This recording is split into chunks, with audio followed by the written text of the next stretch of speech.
Γιώργο, καλησπέρα. Και σε σένα και στους συνεργάτες σου. Λοιπόν, ανοίγω τη βάση. Ανοίγω το ρομπότ.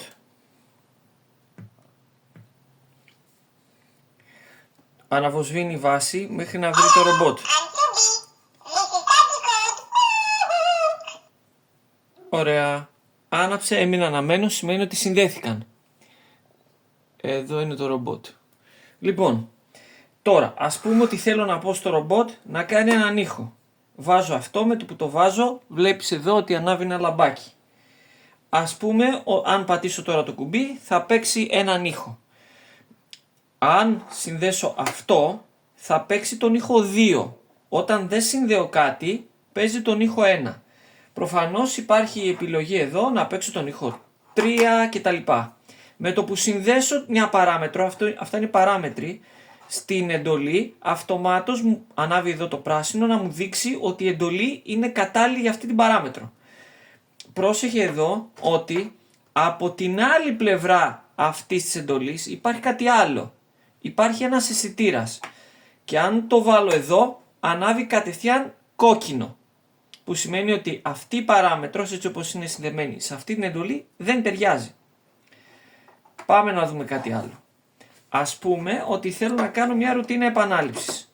Αυτό εδώ θα σημαίνει, για παράδειγμα, ας βάλω το 2, ότι για 2 φορές το ρομπότ θα πάει πίσω.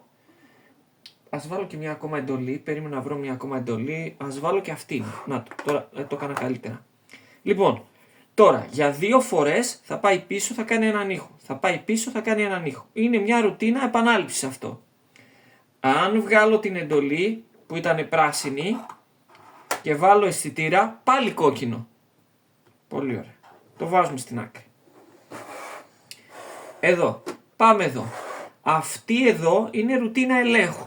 Και λέει για παράδειγμα ότι σε αυτή την περίπτωση έβαλα αισθητήρα, έβαλα το μικρόφωνο, δεν έβαλα νούμερο ήταν από εδώ. Έβαλα αισθητήρα και ουσιαστικά τι γίνεται εδώ, αν τυχόν πάει, κοιμήθηκε το ρομπότ.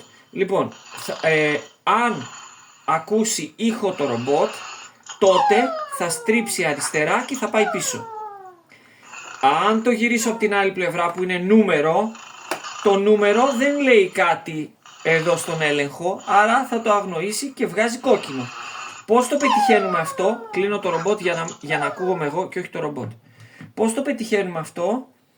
Ουσιαστικά εδώ είναι συμμετρική η τροφοδοσία και κάθε φορά που κάποιος κάνει flip, αυτή η εντολή εδώ είναι προγραμματισμένη με τέτοιο τρόπο ώστε να δίνει την τροφοδοσία στην παράμετρο, να καταλαβαίνει περί τίνος πρόκειται και αναλόγως να ανάβει κόκκινο ή πράσινο λαμπάκι για να δείξει ότι είναι σωστό ή λάθος.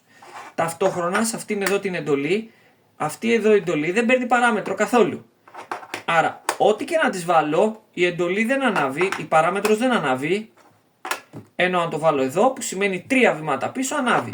Αν βάλω τον αισθητήρα δεν ανάβει. Ένα ακόμα στοιχείο που δεν υπάρχει πουθενά είναι αυτό. Εδώ πέρα τι γίνεται?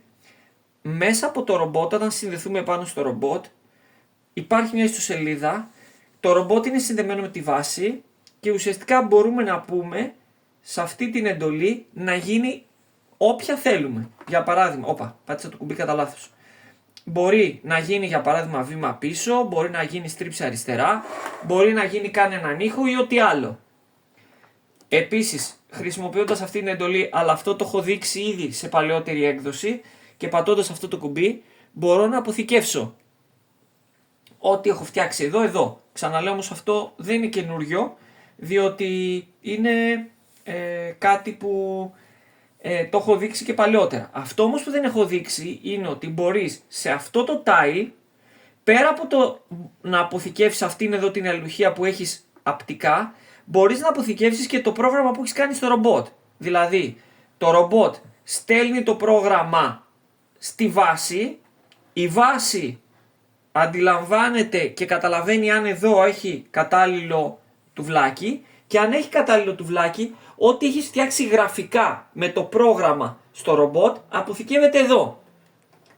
κατά παρόμοιο τρόπο δουλεύει και αυτό, όπου αλλάζεις την εντολή που υπάρχει εδώ μέσα και την κάνεις εσύ ό,τι θέλεις. Δηλαδή είναι μια εντολή μπαλαντέρ. Τέλος, να σου πω απλά ότι αυτές εδώ οι δύο εντολές, που είναι η εντολή IoT, που σημαίνει ότι χειρίζεται αντικείμενα που βρίσκεται στο δίκτυο, εδώ για παράδειγμα θα χειριστεί ένα αντικείμενο το νούμερο 3. Δεν ξέρουμε ποιο είναι το νούμερο 3, ρυθμίζεται στο ρομπότ. Αυτό δεν υπάρχει σαν εντολή σε κανένα άλλο παρόμοιο σύστημα. Ομοίως δεν υπάρχει και αυτή η εντολή που χειρίζεται και παίζει ραδιοφωνικούς σταθμούς. Ελπίζω να βοήθησα, οπότε μπορείς να σταματήσεις το βίντεο.